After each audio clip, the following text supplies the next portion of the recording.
Trump membuat rezim Iran panik setelah menyarankan bahwa Mojtaba Khamenei mungkin bahkan tidak berada di dalam Iran, tepat ketika perang di Timur Tengah memasuki fase ketegangan berat berikutnya. Pada hari Selasa, 9 Juni 2026, pernyataan itu menggelegar bak bom, dan hal itu membuka ruang bagi pertanyaan yang paling mengganggu Teheran. Apakah Mojtaba memimpin Iran dari dalam wilayahnya sendiri, ataukah dia dilindungi di Rusia oleh Putin? Kecurigaan ini semakin kuat karena laporan sebelumnya sudah menunjukkan bahwa dia kemungkinan dibawa ke Moskow dengan pesawat militer Rusia setelah terluka dalam serangan yang menewaskan ayahnya.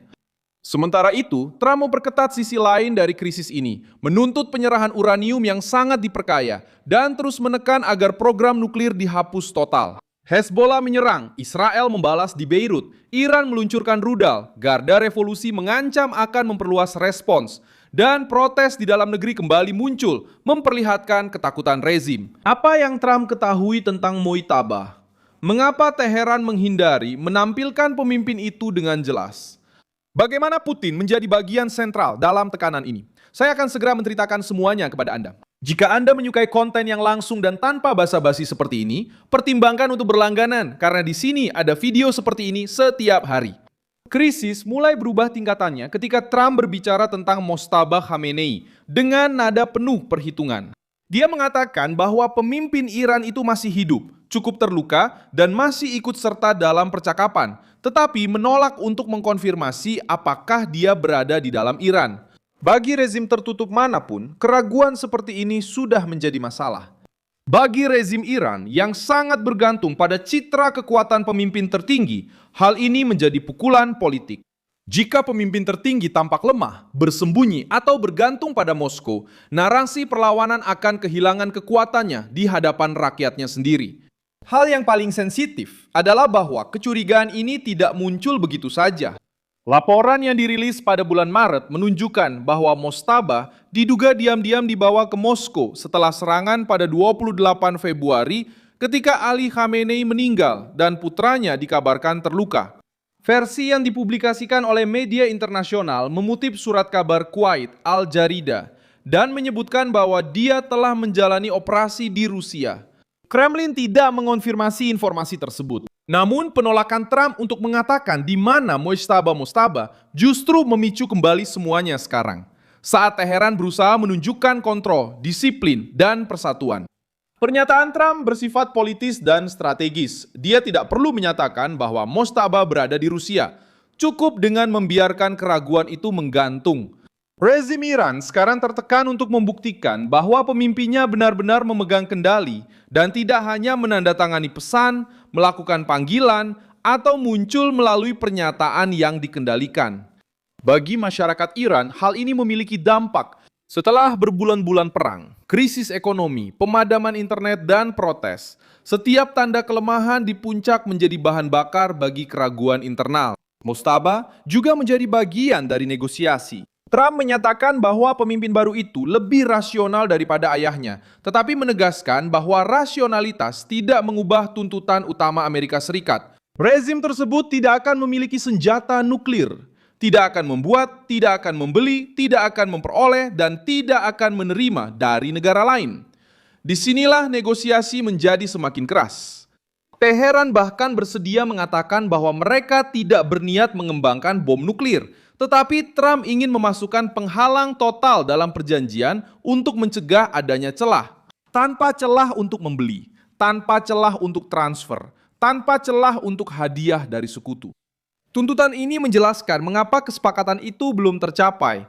Negosiasinya sudah hampir selesai, tapi Trump ingin memastikan setiap kata sudah benar sebelum menandatangani. Detail yang menghambat pembicaraan justru ini. Tidak cukup jika Iran hanya berjanji tidak akan mengembangkan senjata. Gedung Putih ingin mencegah segala jalur tidak langsung. Dengan bahasa sederhana, Trump sedang mengatakan bahwa tidak ada gunanya menutup pabrik jika rezim bisa membeli produk jadinya dari sumber lain. Inilah klausul yang menggagalkan manuver Iran. Poin lainnya adalah uranium yang sangat diperkaya. Trump menyebut bahan ini sebagai debu nuklir dan menegaskan bahwa Amerika Serikat ingin menyingkirkan atau menghancurkan persediaan tersebut. Jika ada kesepakatan, prosesnya akan dilakukan dengan koordinasi dan tanpa baku tembak. Jika tidak ada kesepakatan, Trump memperingatkan bahwa opsi militer akan kembali dipertimbangkan.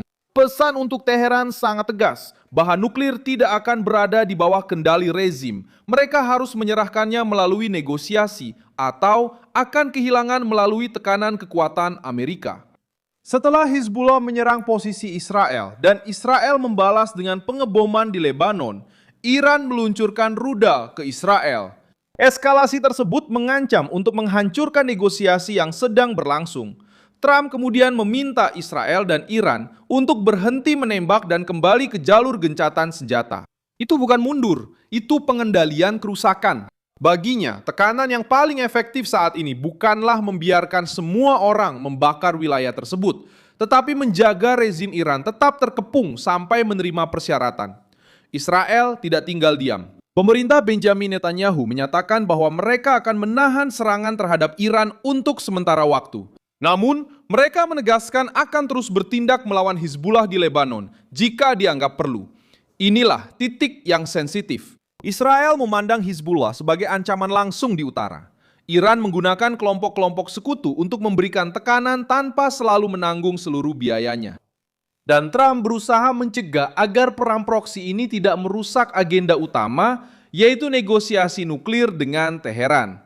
Garda Revolusi menanggapi dengan mencoba menunjukkan kekuatan. Kelompok tersebut memperingatkan bahwa serangan baru Israel di Iran atau Lebanon bisa memicu respons yang lebih keras.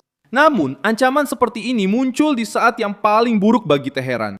Rezimen tersebut bicara keras, namun pemimpin tertingginya diperlakukan seperti orang yang terluka. Keberadaannya dipertanyakan, ekonominya menderita akibat blokade. Dan program nuklirnya menjadi sasaran langsung tuntutan Amerika. Ancaman itu memang ada.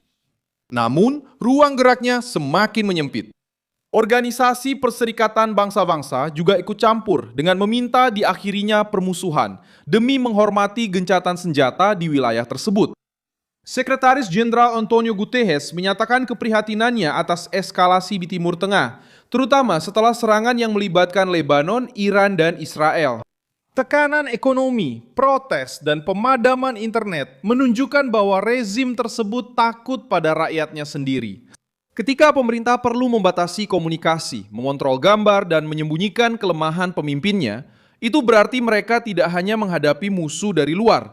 Mereka sedang berusaha mencegah ketidakpuasan internal berubah menjadi gelombang baru yang menentang kekuasaan. Kecurigaan terhadap Moises Mojtaba di Rusianya Putin semakin memperdalam keretakan ini. Jika pemimpin tertinggi bergantung pada perlindungan Rusia, citra kemandirian Iran pun ikut tercoreng. Teheran selalu menjual gagasan bahwa mereka menghadapi Barat dengan tegak. Dalam rezim otoriter, keraguan terhadap kepemimpinan biasanya sama berbahayanya dengan kekalahan militer. Negosiasi terus berlanjut karena rezim Iran masih membutuhkan jalan keluar. Blokade terasa berat, risiko serangan baru tetap ada, dan program nuklir telah menjadi pusat tekanan. Trump ingin mengubah gencatan senjata menjadi kesepakatan, tapi kesepakatan dengan pengamanan nyata. Tidak ada kata-kata indah untuk Teheran tanda tangani lalu dilanggar. Tidak ada lagi membiarkan uranium sensitif berada di bawah kendali rezim.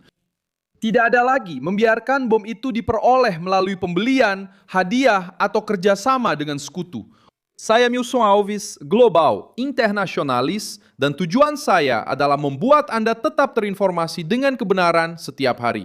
Tautan berita ada di deskripsi video.